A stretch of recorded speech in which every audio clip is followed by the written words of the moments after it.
people all the time, and now you want us to physically feed these people. And we don't even have enough resources.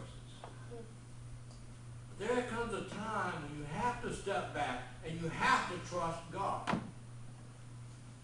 There comes that time when you physically know that there's nothing that you can humanly do.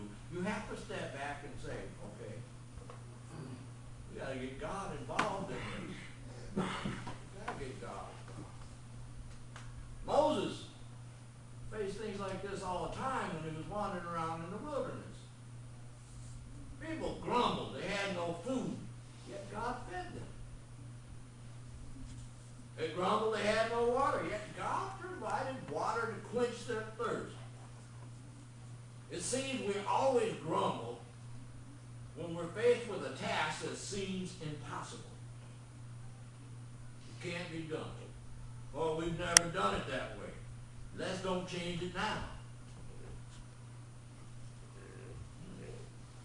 Impossible is not a word that we use in the presence of God. Because now the disciples find a boy. They find a boy. Andrew goes to Jesus and said, there is a boy here. And he has 5 barley loaves and he's got 2 fish. Now we know by reading this that when he calls him a boy, that he's under the age of 12 years old. He's under the age of 12. Because at 12, the Jewish custom, they have what they call a bar mitzvah. When they reach the point of being a man. So we have a child here. And Jesus is going to use this child. And the child is the one that's going to perform the ministry to all the people that are there. We miss that part because it is the child that is the one that is going to perform the ministry. You know, we don't think much about our children being ministers. We don't. But I think if you stop for a moment and listen to the kids, listen to them, that in fact, that is exactly what they are.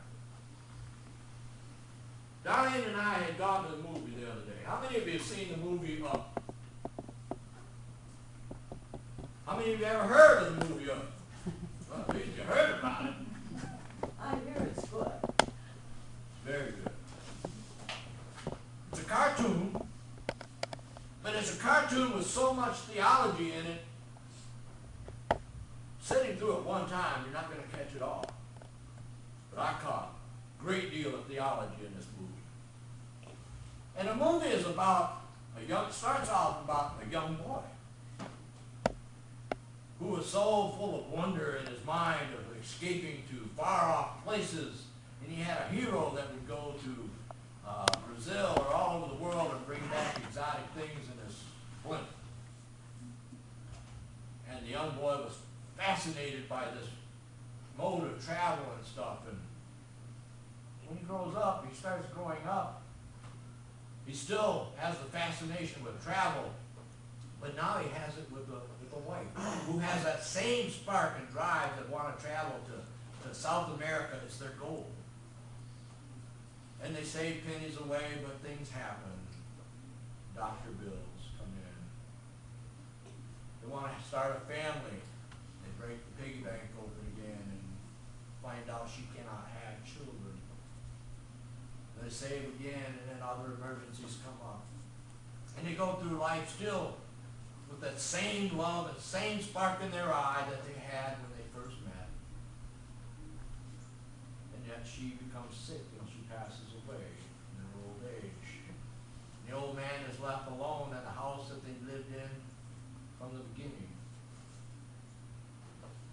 And yet, it turns to a scene where you see all around this house a huge city being built. And in the middle of all this construction and chaos is the house. And yet, of course, they want to buy the house so they can put up a larger building. The old man won't budge, and they're trying to devise ways to get him out of there. And eventually they do, and they're going to send him to Shady Acres or something like that, the rest home, where he can live out the rest of his life in peace and tranquility. this one, yes, Lord. And this will not, I don't want to give away the whole plot of the story, but I'm going to give you a lot of it. No man is not going to go down without a fight. During that construction, he hears a knock on the door. There's a little boy. He's wearing a scout uniform with a sash. And he has one more badge before he can become a senior scout. And he must assist an old person. And this old person just happened to be one around the corner. And he goes through and explains who he is and what he's going to do and why he needs it. And the old man reminded me a lot of me. Said, no, shut the door in his face. Yet, persistent knock on the door. He goes in, and the kid has to read it from the book all over again. The old man says no, slams the door, except this time the boy's foot's in the door. And you hear the little boy say, ow.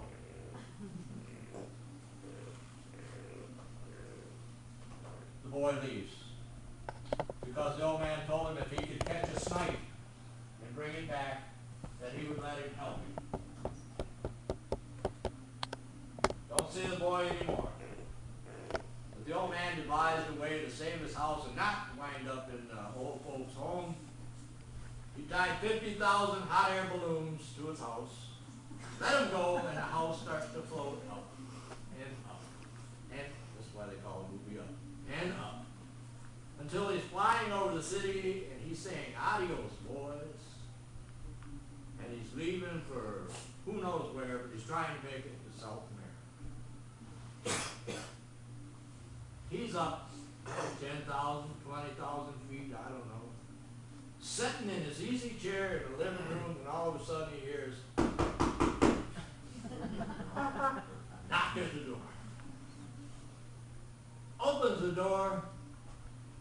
He doesn't see anybody. He thought, turned his hearing aids up, and once again, and he looks out, and there's a little boy clinging for all his life on the front porch.